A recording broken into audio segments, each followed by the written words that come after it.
যার জন্য এই কীর্তনের আসন, যার জন্য এই মহামন্ত্র হরিনাম পেয়েছি আমরা হতভাগ্য কলির জীব, সেই হরিনামের মালিক হলেন। হরিনামটা গোলকে অতি গোপনেই লুকানো ছিল, এই ভোলকে বিতরণ করলো কে? যার বর্ণনা এতক্ষণ আপনারা শুনলেন। সেই গৌরাঙ্গ মহাপ্রভু যদি নদিয়া নগরীতে না আসতো, কলির জীবের দ্বারে দ্বারে যদি হরিনাম না বিলাতো, আমরা এই হরিনামের মহিমা জানতাম না বা বুঝতাম না। তাহলে একটু মহাপ্রভুর হরিনাম কি হবে? সবাই মিলে করবেন না? ওই দিকটা মনে হয় বলছে ও হরিনাম করে কি হবে, মনে হয় ওই কাজটা বলা বলি করছে, তাই না? তবে চলুন একটু শুনে নি হরির নাম করলে কি হবে। শুনে নি, তারপর হরিনাম করব। কারণ কলির যুগের মানুষ তো একটু চালাক, অনেক বুদ্ধিমান, অনেক পড়াশোনা, তাই তো? তাই আমার পড়াশোনা বুদ্ধি যখন রয়েছে, চোখ থাকতে অন্ধ কেন হবে, তাই না? এটা কলিযুগের মানুষ খুব ভালো পারে। আমার চোখ থাকতে আমি অন্ধ কেন হব, তাই তো? তাহলে চলুন তবে হরিনাম আমরা কেন করব একটু জেনে নিই। এখন কি কলিযুগ? দাপর যুগে এই কলিযুগের বর্ণনা হচ্ছে কোথায়? হস্তিনাপুর। যে হস্তিনাপুরের নাম এখন বর্তমান হলো দিল্লি। সেই হস্তিনাপুরে কলিযুগের বর্ণনা হচ্ছে কি? যুধিষ্ঠির, ভীম, অর্জুন, নকুল, সহদেব, পঞ্চপাণ্ডব, 5 ভাই। এদের খুব কাছের মানুষ ছিলেন কে? আপনারা সকলেই জানেন, অনাদির আদি গোবিন্দ ভগবান শ্রীকৃষ্ণ, যিনি স্বর্গ মর্ত পাতাল 3 কালেরই মানে 3 ধরিত্রীকেই ধরে রেখেছে অনাদির আদি গোবিন্দ ভগবান। সেই ভগবান শ্রীকৃষ্ণকে পঞ্চপাণ্ডব প্রশ্ন করলেন কি? এটা কোন যুগের কথা? দাপর যুগে। কি প্রশ্ন করলেন? প্রথম যুধিষ্ঠির প্রশ্ন করলেন, কৃষ্ণ আমার মনের মধ্যে একটা প্রশ্ন জেগেছে, তুমি যদি অভয় দাও তাহলে প্রশ্নটা করতে পারি। ভগবান কৃষ্ণ বলে উঠলেন, দাদা আপনি প্রশ্ন করবেন? বেশ, তবে প্রশ্ন করুন। যুধিষ্ঠির বলে উঠল, কৃষ্ণ আমার বড্ড জানতে ইচ্ছে করছে কলিযুগের মানুষ কেমন হবে। ভগবান কৃষ্ণ অনাদির আদি গোবিন্দ মৃদু হেসে যেই চুপ করে বসে রয়েছে, তখন দ্বিতীয় পাণ্ডব ভীম বলে উঠল, কৃষ্ণ আমারও একটা প্রশ্ন রয়েছে। ও ভীম, তুমি কি প্রশ্ন করতে চাও? কৃষ্ণ যদি অভয় দাও তাহলে বলতে পারবে। বেশ, তবে তুমি প্রশ্ন করো। ভীম তখন প্রশ্ন করল, কলিযুগের পুত্র কন্যা কেমন হবে? তাহলে প্রথম প্রশ্ন কে করলো? দাদা যুধিষ্ঠির, কি কলিযুগের মানুষ কেমন হবে? দ্বিতীয় প্রশ্ন কে করলো? ভীম, কলিযুগের পুত্র কন্যা কেমন হবে? দুজনের প্রশ্ন শুনে তৃতীয় পাণ্ডব অর্জুন বলে উঠল, সখা আমার একটা প্রশ্ন রয়েছে। সখা তুমি যদি বলতে বলো তাহলে বলবো। অর্জুন তোমার কি প্রশ্ন তুমি বলো। তখন বলে উঠল, সখা আমার বড্ড জানতে ইচ্ছে করেছে কলিযুগে ধর্ম কি হবে। তিনজনের প্রশ্ন শোনার পর নকুল বলে উঠল, কৃষ্ণ যদি আপনি অভয় দেন তাহলে আমি একটা প্রশ্ন করতে পারি। নকুল তুমি কি প্রশ্ন করবে? করো, তুমি কি প্রশ্ন করবে? নকুল তখন বলে উঠল, কলিযুগের পিতা মাতার কি হবে? নকুলের প্রশ্ন শুনে তখন সহদেব বলে উঠল, কৃষ্ণ যদি আপনি অভয় দেন তাহলে আমি একটা প্রশ্ন করতে পারি। বলো সহদেব, তোমার কি প্রশ্ন? সহদেব বলে উঠল, কৃষ্ণ, কলিযুগের মানুষ উদ্ধার পাবে কেমন ভাবে?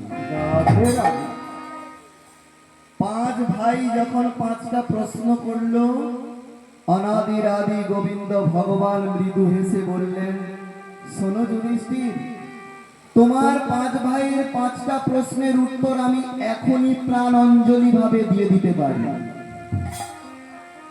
কিন্তু আমি এখন দেব না, কারণ আমার সময় নেই। হে ভক্তমণ্ডলীগণ, দেখবেন কোন বুদ্ধিমান লোকের কাছে যদি আপনি কিছু মূল্যবান জিনিস জানতে চান, ও বুদ্ধিমান লোক দেখবে সঙ্গে সঙ্গে আপনাকে বলবে না। কেন বলবে না?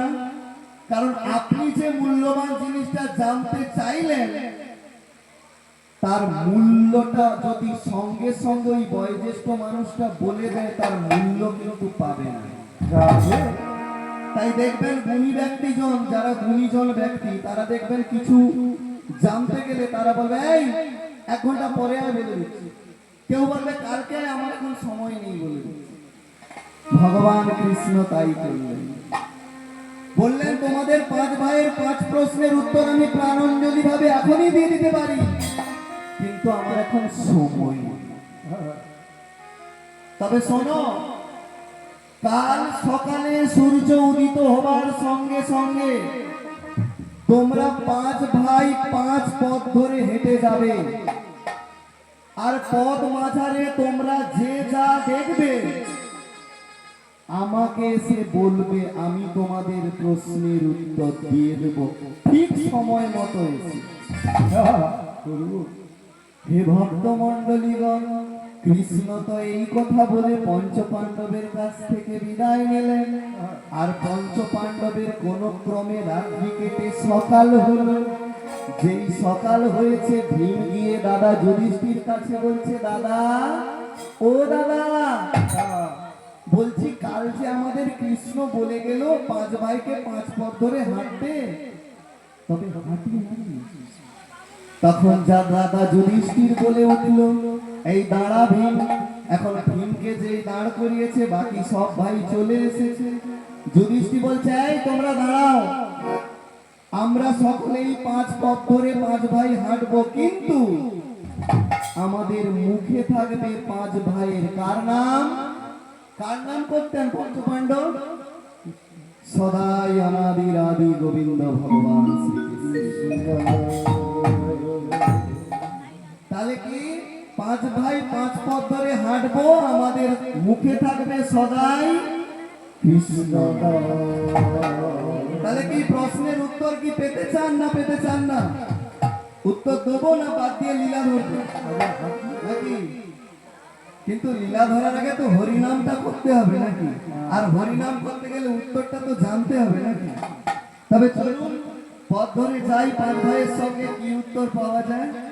কৃষ্ণ হি কেশব গিরিধারিলা, और कृष्ण हे केशव गिरिधारिला, কৃষ্ণ হি কেশব গিরিধারিলা, और कृष्ण हे केशव गिरिधारिला, कृष्ण हे केशव गिरिधारिला, और कृष्ण हे केशव गिरिधारिला, জয় গোরা মাধব নন্দ গোলা, जय गोरा माधव नंद गोला,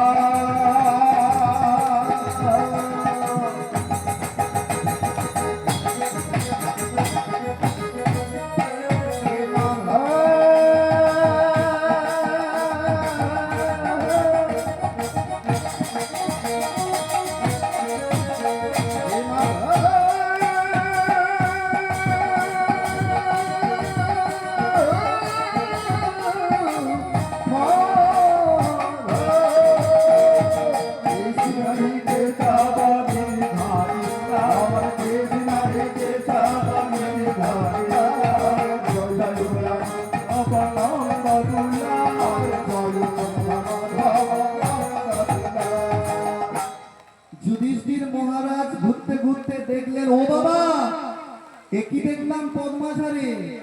কি দেখলো যুধিষ্ঠির?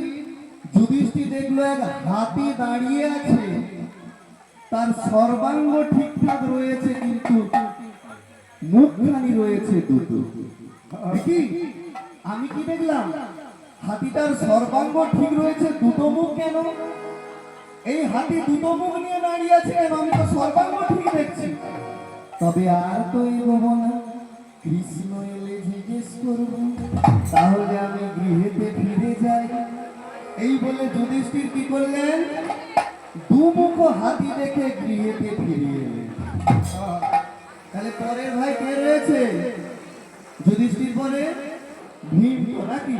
কৃষ্ণ হি কেশব और कृष्ण हे केशव गिरिधारी लाल गिरिधारी लाल कृष्ण हे केशव गिरिधारी लाल कृष्ण हे केशव गिरिधारी लाल जय हरे जय ভীম পদ্মাচারের কি দেখতে পেল? এক গাভী মাতা প্রসব করেছে, সদ্যজাত বাছুর এমন করে লেয়ন করছে, অর্থাৎ জিহ্বা দিয়ে ছাড়ছে, তাকে শাস্ত্রের ভাষায় বলা হয় লেহন করছে। এমন করে লেহন করছে, এমন করে লেহন করছে, ওই সদ্যজাত বাছুরের লোম ছিঁড়ে রক্ত বেরিয়ে যাচ্ছে। তবু তার মা গাভী মাতা সমানে লেহন করে যাচ্ছে। ভীম দেখে চমকে দাঁড়িয়ে, আমি কি দেখলাম? আর তো এগোবো না, কৃষ্ণ এলে জিজ্ঞেস করবো, তবে আমি গৃহে ফিরে যাই। বাকি কে থাকলো? অর্জুন।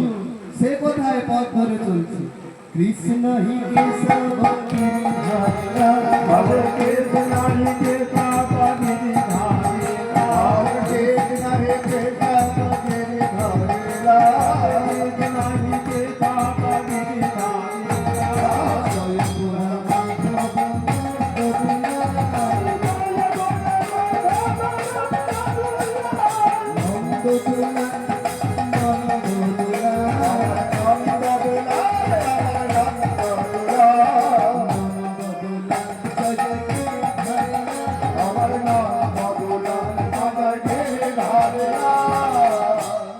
অর্জুন কি দেখতে পেল?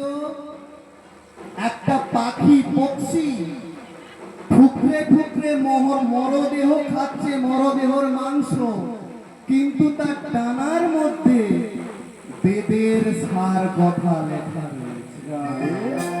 অর্জুন বলে, কি আমি কি দেখলাম? তবে তো আর এগোবো না, এমন দৃশ্য যখন দেখেছি তাহলে গৃহে ফিরে যাব, কৃষ্ণ এলে জিজ্ঞেস করব। এবার কার পালা? সহদেব। সহদেব কৃষ্ণ নাম করতে করতে কিছু দূর এগিয়ে গিয়ে থমকে দাঁড়ালেন। কি দেখে থমকালো? দেখছে 6টি কুয়ো রয়েছে, 6টি কুয়োর দুধারে দুটো দুটো 4টে কুয়োতে সমপরিমাণ জল ভর্তি রয়েছে, কিন্তু মাঝের দুটো কুয়োতে তো জল নেই। আমি কি দেখলাম? তবে আর তো এগোবো না, কৃষ্ণ এলে জিজ্ঞাসা করব। নকুল কি করলেন? বাড়িতে ফিরে এলেন। তাহলে সর্বশেষ কে? সহদেব।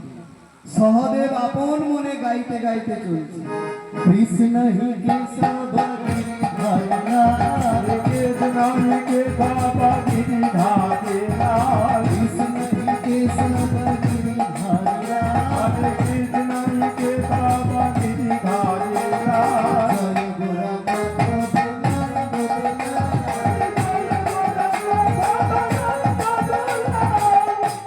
নকুল এক পাহাড়ের পাদদেশে গিয়ে থমকে দাঁড়ালেন। দাঁড়িয়ে কি দেখলেন? দেখছে পাহাড়ের উঁচু থেকে একটা মস্ত পাথরের চাই ওপর থেকে গড়িয়ে পড়ছে নিচের দিকে। এমন বেগে গড়িয়ে আসছে, এমন বেগে গড়িয়ে আসছে, গুল্ম লতা পাতা বৃক্ষ কোনো কিছু মানছে না, সব মারিয়ে দিয়ে চলে যাচ্ছে। কিন্তু চমকে উঠলেন কি দেখে?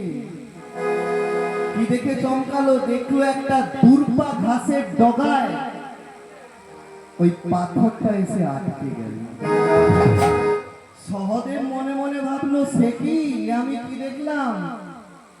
যে পাথর গুল্মলতা বৃক্ষ সব গড়িয়ে মারিয়ে দিয়ে চলে এলো, এক ঘাসের ডগায় এসে আটকে গেল। তবে কৃষ্ণ এলে জিজ্ঞেস করবো, আমি গৃহে ফিরে যাই। পাঁচ ভাই পাঁচ রকম দৃশ্য দেখে চুপ করে এসে বসে রয়েছে। আর ঠিক যথাসময় এই সন্ধ্যের টাইমে ভগবান কৃষ্ণ এসে, এই তোমাদের কি হয়েছে? আরে ওই দিকটা কি হয়েছে বলবে তো? আচ্ছা তোমাদের কি হয়েছে? হে ভক্তমণ্ডলীগণ, আপনাদেরকে বলছি না, ভগবান কৃষ্ণ পাঁচ ভাইকে এসে বলছে, কারণ এরা তো চুপচাপ যা দৃশ্য দেখেছে এসে তো চুপ করে বসে রয়েছে। ভগবান কৃষ্ণ এসে বলছে, এই তোমাদের কি হয়েছে, এমন করে বসে রয়েছে কেন? তখন যুধিষ্ঠির বলে উঠল, কৃষ্ণ, আমাদের পাঁচ ভাইকে পাঁচ পথ ধরে তুমি যেতে বলেছি। আমরা এমন কিছু দৃশ্য দেখেছি যা আমরা অবাক হয়ে বসে আছি শুধু তোমারই অপেক্ষা।